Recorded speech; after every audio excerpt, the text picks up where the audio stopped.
Operation Sindoor తో ఉగ్రవాదులకే కాదు పాకిస్తాన్ ఆర్మీకి కూడా చావుదెబ్బ తగిలిందా? పాకిస్తాన్ లోని పెషావర్ విమానాశ్రయంలో ఓ పాకిస్తానీ చేసిన వీడియో ఇప్పుడు వైరల్ గా మారింది. అక్కడి నుంచి 4 యుద్ధ విమానాలు వెళ్లాయని, కేవలం 2 మాత్రమే వెనక్కి వచ్చాయని అతను చెప్పుకొచ్చాడు. మరి మిగతా 2 పాకిస్తాన్ యుద్ధ విమానాలు ఏమైనట్టు? ఇదే ఇప్పుడు అందరిలో చర్చకు దారితీసింది. వాటిని భారత ఆర్మీ కూల్చేసిందా? ఈ చర్చ కూడా జరుగుతోంది.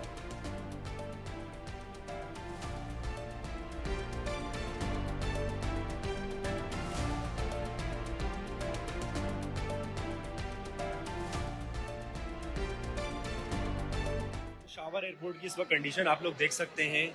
ये कंडीशन है गाइस इस वक्त पेशावर एयरपोर्ट की।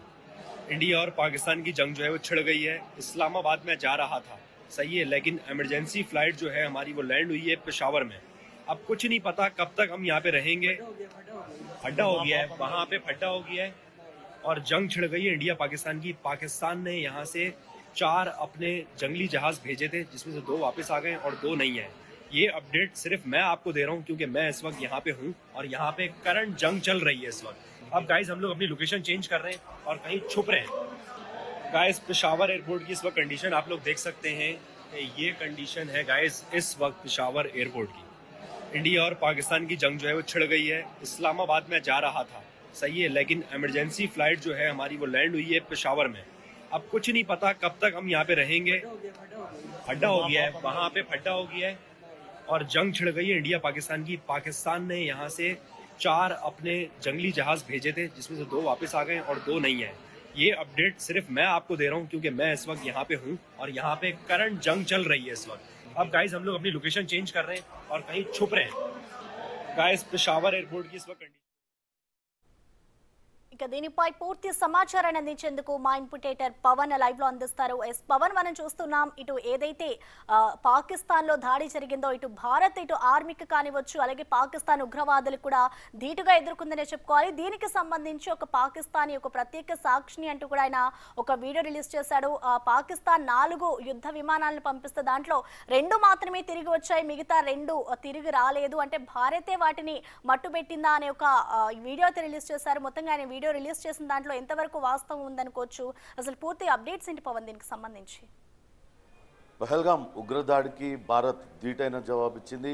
ఆపరేషన్ సింధూర్ పేరుతో అటు పాకిస్తాన్ భూభాగం పైన ఉన్న అనేక ఉగ్ర స్థావరాలను కూకటివేళ్లతో పెగిలించి వేసింది. అనేక మంది ఉగ్రవాదులు ఎవరినైతే తయారు చేస్తున్నారో వాళ్ళపైన నేరుగా దాడి చేసింది. మసూద్ అజర్ ఆయన కుటుంబంలోనే 10 మంది దాకా మృత్యువాత పడ్డారంటూ స్వయంగా మసూద్ అజరే ఒక ప్రెస్ నోట్ రిలీజ్ చేశారు. అంటే కేవలం ఉగ్రవాదులు భారతదేశంలో సీమాంతర ఉగ్రవాదాన్ని ప్రోత్సహిస్తున్న కొన్ని సంస్థల్ని టార్గెట్ చేసి ఈ ఎయిర్ స్ట్రైక్స్ అనేవి జరిగాయి. నిన్న జరిగిన అర్ధరాత్రి జరిగిన ఎయిర్ స్ట్రైక్స్ దాదాపుగా 23 నిమిషాల పాటు జరిగిన ఎయిర్ స్ట్రైక్స్తో అటు పాకిస్తాన్ మొత్తం కూడా కంపించిపోతున్న పరిస్థితి. మొదటి నుంచి కూడా పహల్గాం దాడి ఘటన తర్వాతే అటు పాకిస్తాన్లో అనేక రకాల వదంతులు వచ్చాయి. పహల్గాం దాడి తర్వాత ఖచ్చితంగా భారత ప్రభుత్వం పాకిస్తాన్ పైన యుద్ధం ప్రకటిస్తుందనే భయం అక్కడ పౌరులతో పాటు సైనికుల్లో కూడా వచ్చింది. దానిలో పెద్ద ఎత్తున సైనికులందరూ కూడా రాజీనామాలు చేసి సైన్యానికి వెళ్ళిపోతున్నారు. చాలామంది లీవ్లో వెళ్ళిపోతున్నారు. ఏకంగా సైన్యాధ్యక్షుడే అటు మునీర్ ఆయన అజ్ఞాతంలోకి వెళ్ళిపోయాడు, విదేశాలకు పారిపోయాడనే వదంతులు వచ్చాయి. కానీ మునీర్ ఇంకా కూడా అక్కడ ఉన్నారు ప్రస్తుతం. కానీ ఇప్పుడు మనం చూసిన వీడియో పెషావర్లో ఒక ప్రయాణికుడు తీసిన వీడియో. వాస్తవానికి అతను ఇస్లామాబాద్ దాకా ప్రయాణించవలసి వచ్చింది. కానీ ఇప్పుడు నెలకొన్న ఉద్రిక్త పరిస్థితుల నేపథ్యంలో పెషావర్లోనే ఆ విమానాన్ని దించేసి అందులో ఉన్న ప్రయాణికులందరినీ కూడా అక్కడ పెట్టారు. పెషావర్ విమానాశ్రయం మొత్తం కూడా కిక్కిరిసిపోయింది. అక్కడ కూడా భయాందోళనకు లోనవుతున్నారు. అక్కడ ప్రజలందరూ కూడా భయాందోళనకు లోనవుతున్న పరిస్థితి అయితే ఉంది. ఇస్లామాబాద్ వెళ్ళవలసిన తనని ఇక్కడ దించేశారు. ఇక్కడి నుంచి 4 యుద్ధ విమానాలు బయలుదేరి వెళ్ళాయి, కానీ 2 తిరిగి వచ్చాయంటూ అతను చెప్తున్నారు. అంటే ఖచ్చితంగా అటు రాత్రి జరిగిన దాడులకి అటు ప్రతి దాడికి పాకిస్తాన్ ప్రభుత్వం ప్రయత్నించి ఉండొచ్చు. దానిలో అటు భారత్ ధీటైన జవాబు ఇవ్వడంతో అవన్నీ కూడా కుప్పకూలిపోయి ఉండొచ్చు. కానీ ఉదయం నుంచి కూడా సోషల్ మీడియాలో రకరకాల అసత్య ప్రచారాలు చేస్తున్నారు. భారత్కు చెందిన యుద్ధ విమానాలు కూల్చివేశాం పాకిస్తాన్ అంటూ, పాకిస్తాన్ అనే కొన్ని ప్రచారాలు అయితే జరుగుతున్నాయి. కానీ ఇప్పుడు అటు పాకిస్తానీ పౌరుడు చేసిన వీడియోతో చాలా స్పష్టంగా అర్థం అర్థమవుతుంది. గట్టి దెబ్బ పాకిస్తాన్కు తగిలింది. పాకిస్తాన్ మొత్తం కూడా కంపించిపోతుంది, భయాందోళనకు లోనవుతున్నారు. ఇక్కడి నుంచి మేము వేరే ప్రాంతానికి వెళ్ళిపోతున్నాం, ఎక్కడైనా దాక్కోవాలి అనే పరిస్థితి సాధారణ పౌరుల్లో ఉంది. అంటే నిజంగానే నిన్న జరిగిన ఎయిర్ స్ట్రైక్స్తో పాకిస్తాన్ కొంత భయానికి గురైందనే మనం భావించాల్సి ఉంటుంది. మొత్తం మీద ఇక్కడితో ఆగేది లేదు. ఖచ్చితంగా సీమాంతర ఉగ్రవాదాన్ని ప్రోత్సహిస్తున్న సంస్థల్ని, ఆ సంస్థలకు అండగా నిలుస్తున్న పాక్ ఐఎస్ఐకి బుద్ధి చెప్తామంటూ ఇప్పటికే భారత ప్రభుత్వం అటు ముఖ్యమంత్రి ప్రధానమంత్రి మోడీతో సహా ఇతర కేంద్ర మంత్రి అమిత్ షా తదితరులందరూ కూడా ప్రకటించారు. ఖచ్చితంగా దీనికి తగిన జవాబు చెప్తామంటూ కూడా చెప్పిన నేపథ్యంలో మరిన్ని దాడులు ఉండే అవకాశం ఉన్నట్లుగానే భావించాల్సి వస్తుంది. ఖచ్చితంగా ఉగ్రవాద స్థావరాలు ఎక్కడైతే ఉన్నాయో అటు పాక్ ఆక్రమిత కాశ్మీర్లో కావచ్చు, అటు పాకిస్తాన్ భూభాగం పైన ఉన్న ఎక్కడ ఉన్నా కానీ వదిలిపెట్టేది లేదు. ఖచ్చితంగా తగిన జవాబు చెప్తామంటూ అటు భారతదేశం చెప్తుంది. ఇప్పటికే అటు అంతర్జాతీయ సమాజం కూడా భారతదేశానికి మద్దతుగా నిలుస్తుంది. ఇప్పటికే అటు పాకిస్తాన్ రకరకాల ఎలిగేషన్స్ భారత ప్రభుత్వం పైన పెడుతూ ఉంది. అటు పాక్ భూభాగం పైకి అటు ఇండియా ఫైట్ చేస్తుంది, ఇక ఇతరత్ర అనేక అసత్య ప్రచారాలు చేస్తుంది. అటు అంతర్జాతీయ సమాజంకి కూడా ఇదే పిక్చర్ చూపించే ప్రయత్నం అయితే పాకిస్తాన్ చేసింది. కానీ ఎటువంటి మద్దతు కూడా ఇంతవరకు పాకిస్తాన్కి లభించలేదు. ఎందుకంటే పహల్గామ్ ఉగ్రఘటన పైన మొత్తం అటు ప్రపంచవ్యాప్తంగా ఉన్న అన్ని దేశాలు కూడా ముక్త కంఠంతో ఖండించాయి. నిన్న జరిగిన ఎయిర్ స్ట్రైక్స్ పైన కూడా ఎక్కడ కూడా పౌరులకి కానీ ఇతర పాకిస్తాన్కు సంబంధించిన అటు మిలిటరీ శిబిరాల మీద కానీ ఎక్కడా కూడా చేయలేదు. కేవలం అక్కడ ఉగ్రవాదులుగా అటు అన్ని దేశాలలో ఉగ్రవాదులుగా ముద్రపడిన వాళ్ళని, వాళ్ళు నిర్వహిస్తున్న అక్కడ ఉగ్రవాద సంస్థల్ని, ఉగ్రవాద కేంద్రాలపైనే ఈ దాడి జరిగింది. ఖచ్చితంగా ఇది ఒక గుణపాఠంగా పాకిస్తాన్ భావించాల్సి ఉంటుంది. ఖచ్చితంగా రాబోయే రోజుల్లో ఎట్టి పరిస్థితులు కూడా ఉపేక్షించేది లేదు.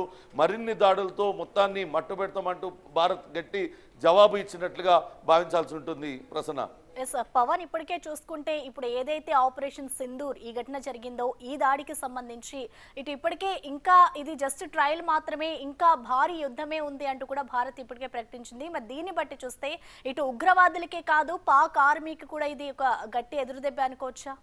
ఖచ్చితంగా మొదటి నుంచి కూడా ఉగ్రవాద సంస్థలకి పాకిస్తాన్ ఆర్మీ వెనుక నుండి వెన్నుదన్నుగా నిలుస్తుంది. ఇటు సీమాంతర ఉగ్రవాదాన్ని ప్రోత్సహిస్తుంది. ఇక్కడ ఉగ్రవాదులుగా మారుతున్న వాళ్ళని మారడానికి వాళ్ళందరికీ కూడా ట్రైనింగ్ ఇస్తుంది. వాళ్ళకి అత్యంత ఆధునిక ఆయుధాలన్నింటినీ కూడా ఇస్తూ వాళ్ళను అటు హింస వైపు ఉగ్రవాదం వైపు ప్రోత్సహిస్తుంది. మొన్న అటు పహల్గామ్ ఘటనలో కూడా ఇద్దరు పాకిస్తాన్ జాతీయులు ఇటు అక్కడ పహల్గామ్లో కాల్పులు జరిపారు. మరో ఇద్దరు స్థానిక ఉగ్రవాదులు వాళ్ళకి సహకరించారు. వాళ్ళందరి దగ్గర ఉన్న ఆయుధాలు డ్రోన్ల సాయంతో కావచ్చు, లేకుంటే నేరుగా అందిస్తూ ఎప్పుడు పాకిస్తాన్ ఇటువంటి విద్రోహ చర్యలకు పాల్పడుతుంది. అటు లష్కర్ తోయిబా కావచ్చు, ఇతర ఉగ్రవాద సంస్థలు దీని వెనకాల ఉంటాయి. వాళ్ళ వెనకాల ఐఎస్ఐ ఉండి ఈ కుట్రలన్నీ కూడా చేపిస్తూ ఉన్న నేపథ్యంలో నిన్న జరిగిన దాడులతో అటు కేవలం అటు బావల్పూర్లో కావచ్చు, ఇతర ప్రాంతాల్లో కూడా బావల్పూర్లో అతిపెద్ద మిలిటరీ బేస్ పాకిస్తాన్కి ఉంది. కానీ దానికి అత్యంత సమీపంలోనే అటు మసూద్ అజర్ నిర్వహిస్తున్న ఉగ్రవాద శిబిరం కూడా ఉంది. మసూద్ అజర్ ఉగ్రవాద శిబిరాన్ని మొత్తం ధ్వంసం చేసిన భారత సైన్యం ఎక్కడా కూడా పాకిస్తాన్ మిలిటరీ దానిపైన దాడి చేయలేదు. అంటే ఇది నేరుగా పాకిస్తాన్కు ఒక వార్నింగ్గానే భావించాల్సి ఉంటుంది. నిన్న కావాలనుకుంటే అటు మిలిటరీ బేస్ని మొత్తాన్ని కూడా ధ్వంసం చేసి ఉండేది. కానీ అటువంటి చేయకుండా మేము తలుచుకుంటే ఏదైనా చేస్తామనే ఒక సంకేతాన్ని అయితే పాకిస్తాన్కి ఇచ్చినట్లుగా భావించాల్సి ఉంటుంది. మొత్తం 9 ప్రాంతాల్లో ఉన్న ఉగ్రవాద శిబిరాలన్నింటినీ కూడా నేలమట్టం చేసింది. ఇప్పటికే 100 మందికి పైగా ఉగ్రవాదులు ఈ దాడిలో మృతి చెంది ఉంటారని భావిస్తున్నారు. ఇది పాకిస్తాన్ సైన్యం నేరుగా ఎప్పుడు కూడా యుద్ధం చేయలేక ఇటువంటి సీమాంతర ఉగ్రవాదాన్ని ప్రోత్సహిస్తుంది. ఇది ఖచ్చితంగా పాకిస్తాన్కు పెద్ద ఎదురుదెబ్బగానే భావించాల్సి ఉంటుంది. ఇప్పుడు మనం అటు పెషావర్ ఎయిర్పోర్ట్లో ఆ పౌరుడు పాకిస్తానీ పౌరుడు చెప్తున్న దాన్ని బట్టి అక్కడ పాకిస్తాన్లో అల్లకల్లోలంగా ఉంది. ప్రజలందరూ కూడా తీవ్ర భయాందోళనకు లోనవుతున్నారు. పహల్గామ్ ఘటన తర్వాత భారత్ చూస్తూ ఊరుకోదు. ఖచ్చితంగా ఇప్పటికే యుద్ధ మేఘాలు కమ్ముకున్నాయి. భారత్కు అటు పాకిస్తాన్కు భారత్ ధీటైన జవాబు చెప్తుంది.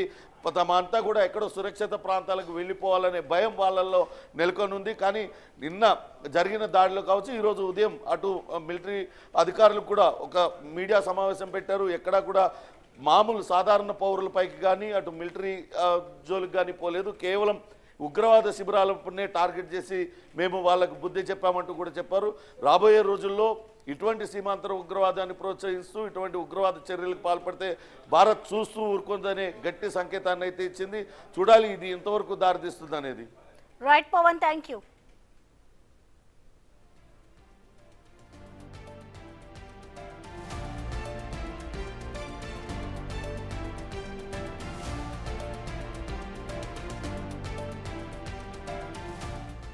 कंडीशन आप लोग देख सकते हैं, ये कंडीशन है गाइस इस वक्त पेशावर एयरपोर्ट की। इंडिया और पाकिस्तान की जंग जो है वो छिड़ गई है। इस्लामाबाद में जा रहा था, सही है, लेकिन इमरजेंसी फ्लाइट जो है हमारी वो लैंड हुई है पेशावर में। अब कुछ नहीं पता कब तक हम यहाँ पे रहेंगे।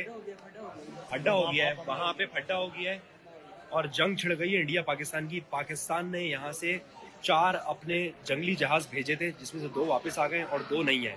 ये अपडेट सिर्फ मैं आपको